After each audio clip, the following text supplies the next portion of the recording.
Restu melihat sosok ya kan yang ada di samping pohon besar. Sosok. Ya, ya Mas Wahyu itu coba tanya ke Restu lewat via chat. Ya. Assalamualaikum warahmatullahi wabarakatuh. Waalaikumsalam warahmatullahi wabarakatuh. Bertemu lagi dengan kami di segmen yang ditunggu-tunggu yaitu obrolan horor.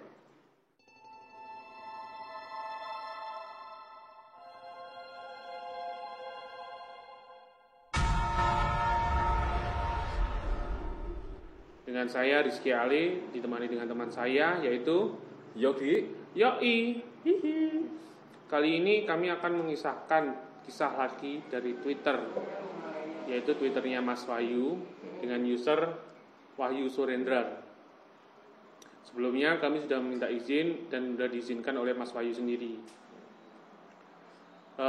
Judul tweetnya yaitu dibalik tanjakan congratulations. Selamat, Mas. Selamat. Di sini kami akan menceritakan kisah ini dengan serius tapi santai. Intinya kita ngobrol dengan pembawaan ngobrolan anak warungan gitu. Jangan lupa juga siapkan amunisi kalian. Kopi, rokok, siapkan juga. Rokok. Dan jangan lupa juga nih pasang headset kalian supaya lebih terasa. Oke, langsung aja Bor, kita nyalakan opornya. Mas Wahyu bersama 9 temannya naik ke Gunung Slamet tahun 2016. Bersama 9 temannya yaitu Adi, Roni, Sadrin, Adam, Kevi, Indra, Cindy, Restu, dan Mas Wahyu sendiri. Mas Wahyu berangkat dari Jogja jam 4:30 sore, sudah ditemani dengan gerimis, rintik-rintik. Di situ Mas Wahyu naik ke Gunung Slamet lewat base camp Bambang. Bambangan. Ngan. Bambangan. Babingan. Ya, jadi Mas Wahyu berangkat dari Jogja ke Purbalingga sekitar estimasi perjalanan 6 jam. Perjalanan sampai Kabupaten Purbalingga itu sekitar jam 10 malam. Masih 1 jam lagi menuju base camp Bambangan.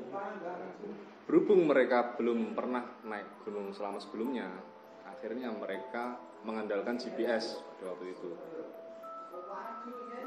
Adi dan Roni jalan duluan, diikuti dengan teman-teman yang lain di belakang pada waktu itu.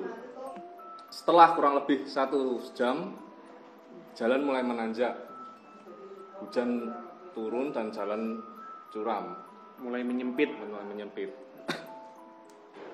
Akhirnya Adi dan Roni memutuskan untuk jalan duluan untuk mengecek situasi jalan di depan kayak apa.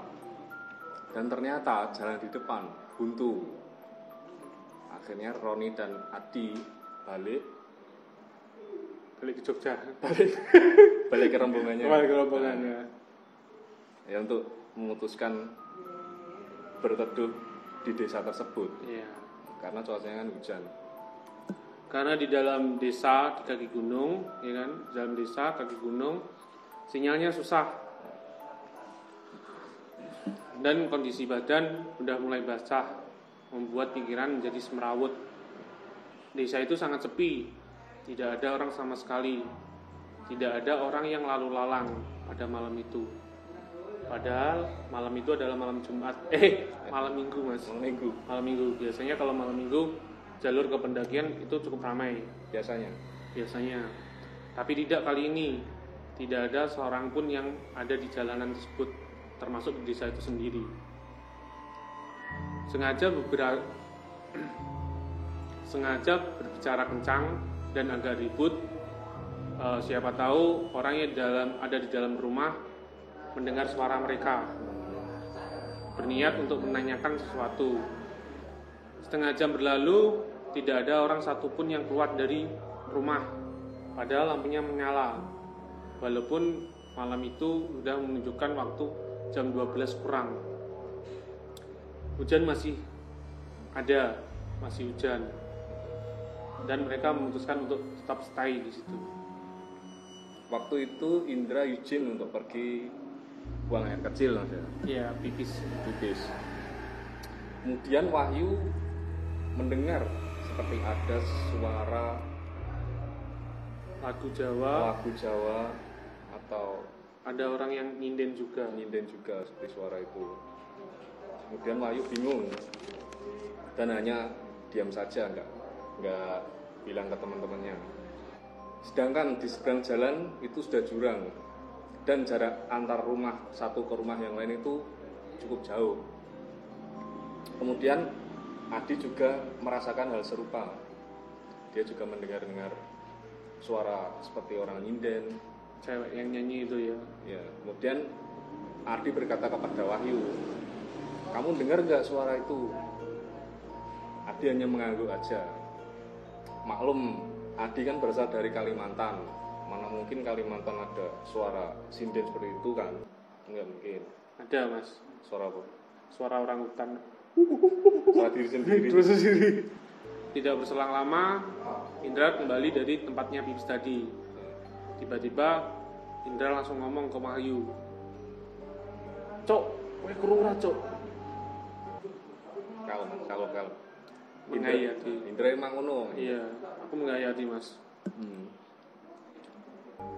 Wahyu menjawab, "Iya aku krungu. Ya wis, ayo ket nang medun. Gak apik nang kene."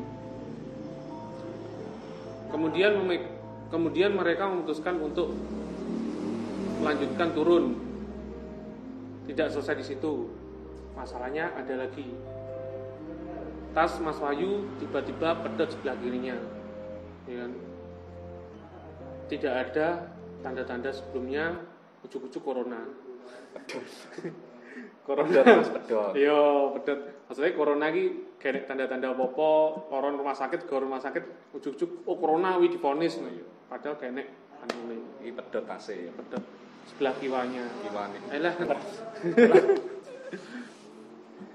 Sadrin yang berboncengan dengan Mas Wahyu, motornya tidak bisa jalan. Mungkin kapal mobilnya bermasalah karena perjalanan yang jauh.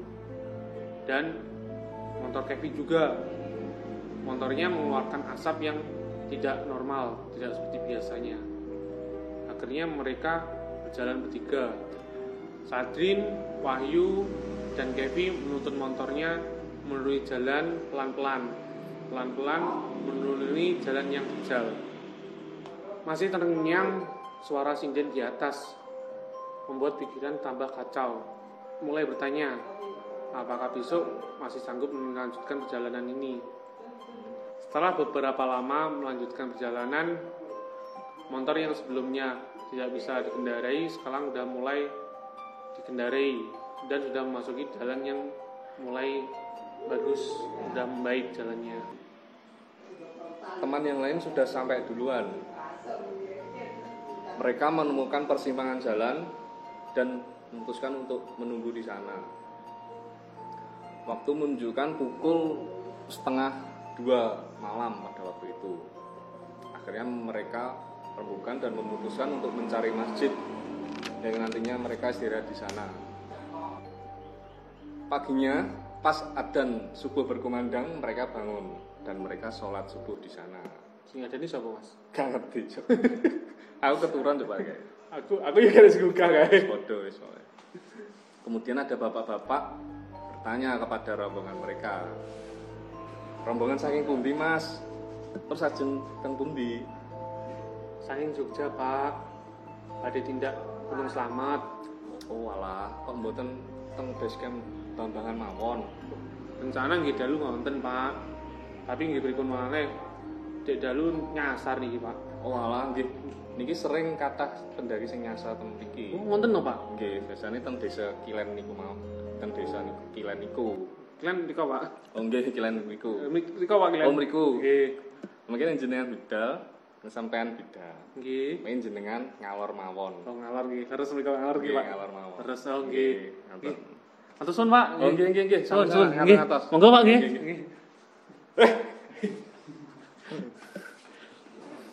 Mereka berkumpul untuk musyawarah, memutuskan untuk lanjut atau tidak. Akhirnya mereka tetap untuk melanjutkan perjalanan tersebut dengan segala kondisi yang ada, masalah yang ada. Mencoba menundukkan motor dan menjahit tas. Sampai base camp, mereka parkir motor, mengurus registrasi dan mencari sarapan. Makan mas. Makan mas. Mereka start pukul 10 pagi. Kondisi trek di Gunung Slamet didominasi oleh pohon besar dengan akar-akar yang besar. Pukul 1 mereka sampai di pos 1. Padahal mereka berencana untuk ngecamp di pos 7. Tidak mungkinlah, minimal cuma sampai di pos 5. Karena kalau sudah sampai di pos 3, pos selanjutnya cuma membutuhkan waktu 30 menit.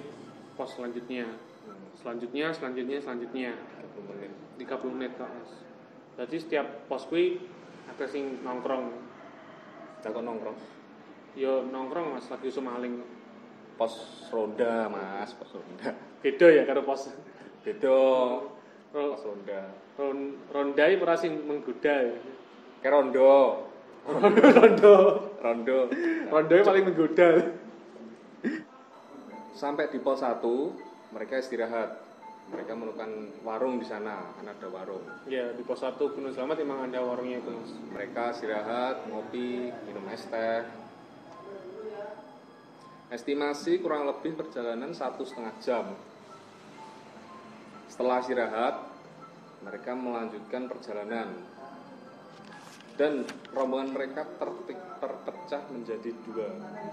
Wahyu, Roni, Kevi, dan Adi. Mereka jalan duluan merencanakan untuk mendirikan tenda di pos 5. Iya. Itu waktu itu pukul 4:30. Mereka sampai di pos 3. Baru sampai pos 3 Mas. Iya, baru sampai di pos 3 dan mereka rembukan dulu. Mungkin kalau mereka melanjutkannya, mereka baru sampai di pos 5 jam habis maghrib. Ya, habis maghrib. Nanti takutnya keburu malam juga. Dengan pertimbangan kondisi mereka sudah mulai lelah dan juga kondisi kaki Restu yang sakit. Iya. Wahyu ingat di pos 4 itu adalah pos yang terkenal angker. Pos itu bernama Pos Samarantu. Nah, posisinya di pos 4 itu ada 2 pohon besar sejajar menyerupai pintu gerbang Mas ya. Pintu gerbang. Nah, itu mitosnya juga sebagai pintu gerbang makhluk astral. Keluar masuknya makhluk astral. Iya. Berarti ning kono satpame. Beda Mas. Pintu gerbang perumahan. Biasanya arep mlebu pamit monggo Mas. Sapa ngerti setane satpam. Berarti arep mlebu lho betul pamit sik. Pak aku anu ganggu lho. Yo, sertifikat mundi lho. Surat mundi. Gak dikai semprotan dis. Harus cek. Jose. Tak jarang makhluk ini menunjukkan wujudnya yang samar-samar. Filosofinya, kata samarantu ini diambil dari kata samar dan hantu. Berdiskusi sebentar, Mas Wahyu meminta untuk tetap ngecamp di pos 5 karena takut di pos 4 yang terkenal angkernya. Seketika itu ingat kalau kaki Restu sakit. Di tengah perjalanan mereka bertemu dengan pendaki juga yang turun. Mas Wahyu bertanya, Ya. Mas di pos 4 Mas di pos 4 Mas pos 4 masih jauh enggak? Oh, bentar lagi Mas, udah deket kok. 2 tikungan nih gitu. Biasanya kan kalau 2 tikungan nih. cuma 2 tikungan mas, padahal 4 mas. 2 tikungan nih kanan kiri, Terus serong kanan serong kiri. Jadi sebenarnya paham lah itu guyonannya pendaki lah, cuma untuk menyemangati. Padahal ya omongan katul. ya omongan ampas lah. Mas Wahyu bertanya lagi, Mas di pos 4 masih ada orang yang ngecamp nggak? Oh ada kok mas. Masnya menjawab, setidaknya Mas Wahyu tenang, tidak sendirian di pos 4. Sampai di pos 4 Mas Wahyu kaget. Di sana ternyata tidak ada orang sama sekali, kosong. Dan Mas Wahyu berpikir, nah dan dilihat masnya tadi apa? Iya. Atau jangan-jangan Yang ditanyain Mas Wahyu sendiri itu apa? ayo Kok nggak kelihatan sama sekali gitu? iya.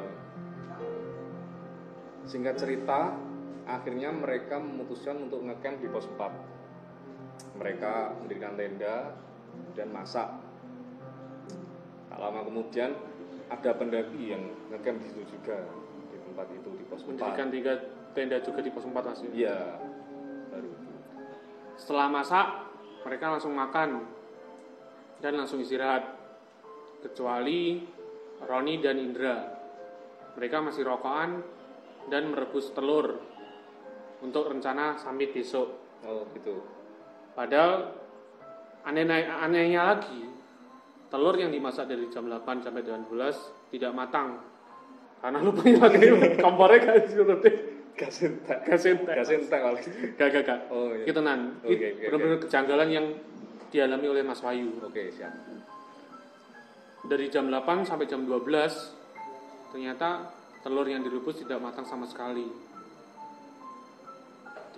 Mereka tidak memikirkan aneh-aneh, mungkin karena sudah kecapean juga. Ya. Alarm berbunyi jam 4 pagi. Rencana summit jam 5 pagi juga. Tapi ternyata angin kencang dan rencana untuk membangunkan teman-temannya diurungkan karena tidak tega melihat wajah teman-temannya yang capek. Setelah sarapan, mereka melanjutkan perjalanan ke puncak. Mereka melanjutkan ke puncak dengan membawa peralatan seperlunya aja. Kayak Base gitu. ya. Sampai di pos 7 itu kurang lebih pukul 11 siang. 11 siang benar. Mereka bertemu dengan rombongan pendaki yang mau turun. Kemudian rombongan tersebut bilang ke Mas Wahyu, kalau di pos 8 itu ada badai besar. Nggak bisa dilewati mas ya. Dan nggak bisa dilewati. Puncak juga ada, udah badai katanya. Ya. Akhirnya mereka memutuskan untuk kembali lagi ke pos 4. Jadi turun lagi. Turun lagi mas. Nggak jadi melanjutkan ya. Nggak jadi karena hujan badai itu. Karena puncak itu bukan tujuan yang utama. Tujuan utama yaitu pulang dengan selamat. Tapi aslinya aku ya pengen muncak. Iya sih. Cuman kata-kata tok lah. Tapi tetap itu harus safety. Iya, safety first. First. Itu maksudnya. Nah, berniat untuk membereskan tenda kan niatnya mau turun. Iya, jam 1 siang baru sampai di pos 4. Cuaca di situ juga hujan. Angin kencang. Nah, mau tidak mau mereka melanjutkan ngecamp di situ. Karena cuaca tidak memungkinkan untuk turun. Bangun-bangun melihat jam, ternyata sudah pukul 5 sore. Langsung membangunkan teman-temannya, membereskan tenda, niat untuk langsung turun. Tidak mau mereka harus turun nge-trek malam hari. Waktu turun jam sudah menunjukkan 6 kurang 1/4 mas waktu itu. Maghrib. Ya, terpaksa trek harus malam hari. Sejam perjalanan mereka sudah lewati. Baru sampai pos 3. Perkiraan waktu itu sudah jam 7 sore. Dan lagi-lagi sambil istirahat, ya kan, sambil menyambil makanan yang sisa di atas, ya kan, duduk di atas pohon tumbang. Adi yang menjadi leader mencoba untuk ngecek tikungan jalur selanjutnya Oh iya. dengan menggunakan headlampnya center. Tiba-tiba Adi melihat sosok seperti kucing besar bermata merah. Nah, dan saat di center ternyata wujudnya tidak ada, sunyi. Sosoknya sudah tidak ada. Iya. Mas Wahyu yang juga melihatnya juga kaget waktu Iya. itu. Logikanya kalau itu hewan beneran Mas ya. Iya. Kalau hewan itu logikanya itu seenggaknya pas posisi dia hilang suaranya itu masih ada di semak-semak. Tapi ini tidak ada. Sunyi sepi. Ya kan, sama sekali nggak ada suaranya. Aneh. Dan akhirnya Mas Wahyu ngomong ke rombongan teman-temannya untuk lanjut perjalanan aja karena situasi di sini tidak memungkinkan dan sangat mencekam sekali. Iya. Dari pos 3 menuju ke pos 2 kondisinya sangat sunyi. Cuma ada gesekan kaki dengan rumput yang ada. Enak dong guys. Mental sudah down. Kondisi fisik juga sudah mulai lelah. Rasanya ingin cepat sampai ke base camp. Mulai gerimis, turun, berintik-rintik. Beberapa dari mereka menggunakan mantel, tapi Mas Wahyu memilih untuk tidak. Pos 3 menuju pos 2 didominasi oleh pohon besar khas Gunung Slamet. Akar besar yang mungkin bisa membuatnya terpleset. Untung selamat, nggak ada apa-apa, nggak ada yang terpleset. Alhamdulillah. Semakin lama tidak terasa jarak di antara mereka mulai renggang. Renggang, kamu jahat. Rangga cok. Sekarang sidir renggang. Oh, iya. Setelah sejam perjalanan, mereka ternyata belum sampai di pos 2. Iya. Estimasi perjalanan ke pos 2 itu kurang lebih 45 menit. Adi mengajak break untuk teman-temannya dan kemudian berteriak, "Break!"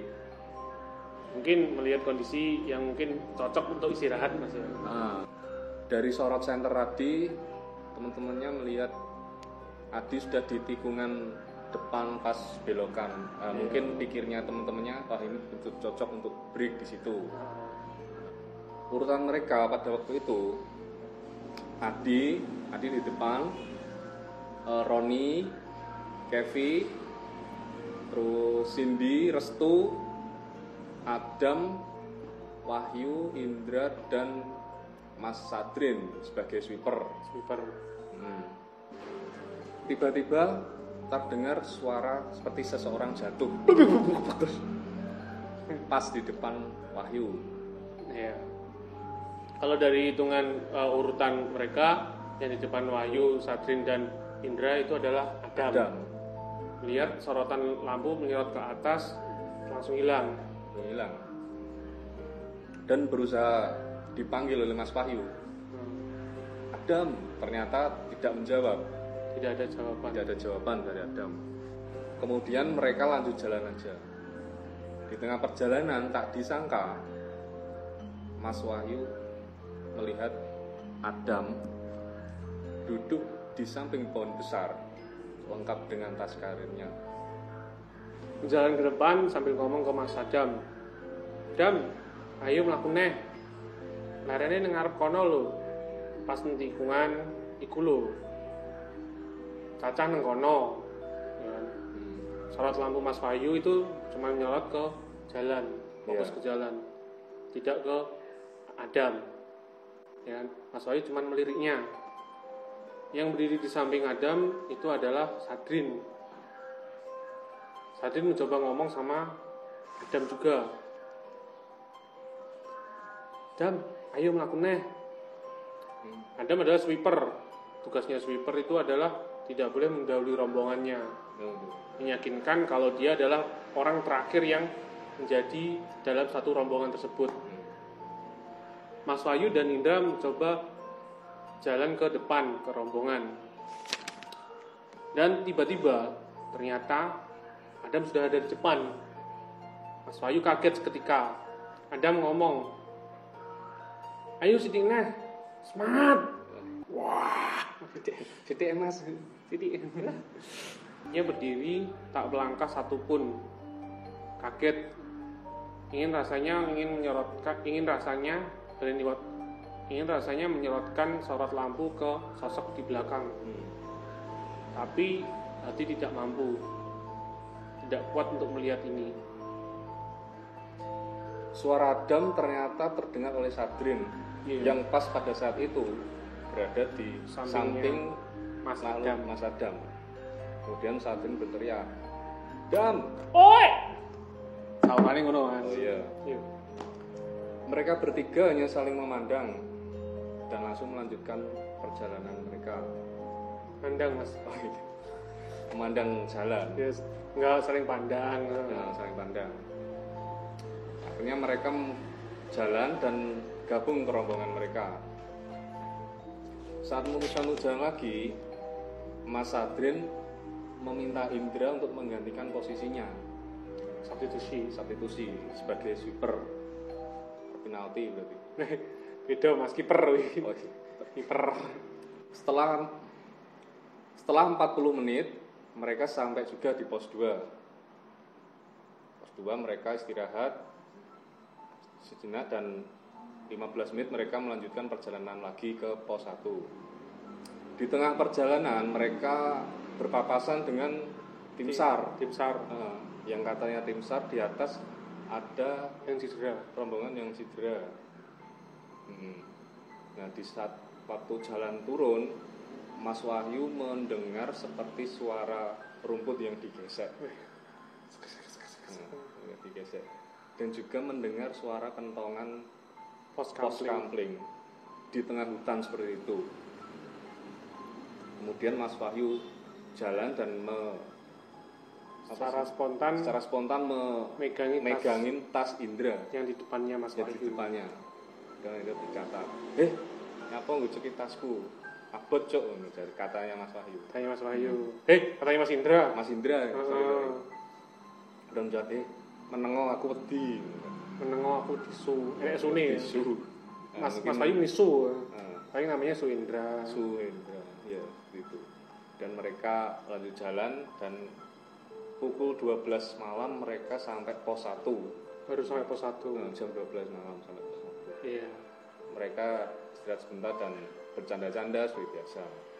Ya, sebenarnya kalau masih di daerah gunung Mas ya, walaupun itu di kaki gunung atau di pos berapa atau walaupun di base camp, sebenarnya hal seperti itu, hal yang ganjel di atas itu nggak boleh diceritakan pas posisi saat itu. Saat di gunung itu. Ya, di gunung itu takutnya nanti ada kejadian lagi, ya kan.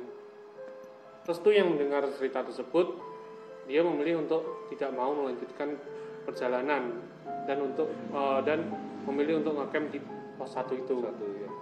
Alasannya cuma takut, tapi teman-teman maksanya untuk tetap melanjutkan dan turun ke base camp. Sebenarnya alasannya Restu itu tidak seperti itu Mas. Alasannya sebenarnya itu adalah Restu melihat sosok yang ada di samping pohon besar. Sosok. Ya Mas Wahyu itu coba tanya ke Restu lewat via chat, ya kan. Itu ada cuplikannya, udah di screenshot sama Mas Wahyu juga, ada di threadnya Mas Wahyu itu. Singkat cerita, akhirnya mereka turun dan pulang dengan selamat. Alhamdulillah. Dengan lengkap. And to be continue nah. Yes. Hikmah yang bisa kita petik di sini yaitu setiap tempat itu selalu ada yang menunggu. Walaupun kita berbeda alam, ya kan? Ya kita tetap harus bisa menghargai sesama perbedaan itu, ya kan? Mereka coba menunjukkan sosoknya, keberadaannya mereka itu, kalau mereka itu ada di situ. Menghormati lah intinya. Kita tetap harus menghormati. Oke, cukup sekian cerita kali ini, kisah kali ini. Bila nanti ada teman-teman yang memiliki cerita horor yang lainnya, bisa di gunung, bisa di pantai, atau bisa di rumah atau camp, di mana, atau pas posisi kemah bisa Mas ya. Atau Ya. di jalan perjalanan. Anak ke kambil mana. itu, ngerti gak anak kambil? Anak kambil. Anak kambil tidak? Sing. Anak kambil. Anak kambil anak pramuka kan logonya Oh. kambil aja. Logonya kan kambil kan. Iya, oke. Atau lain mungkin di sekolahan nanti bisa sharing ke kita lewat akun media lewat akun sosial kita, media sosial kita, atau lewat akun media sosial pribadi kami, ya kan? Mungkin bisa lewat saya atau lewat Mas Yogi juga bisa. Ya. Oke, jangan lupa like, comment, dan subscribe, ya kan? Ya. Notifnya, loncengnya diaktifin, jangan lupa ketinggalan, biar tidak ketinggalan sama video-video kita selanjutnya. semua. Oke, cukup sekian. Salam obrolan horor.